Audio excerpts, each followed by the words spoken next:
First we need to open any internet browser. We search for python.org. You can find the link in the description. We click on Downloads and we select to download the LTS version for Python. Now we open the installer. We accept the license and the installation would begin.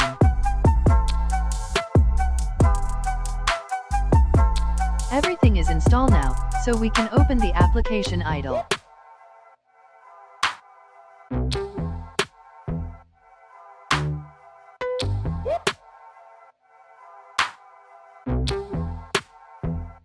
If you want to change the theme, you need to select the idle option, select Preferences, and click in Highlights.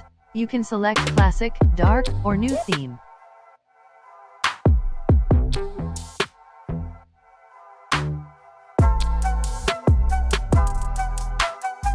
Let's print Hello World in the idle console.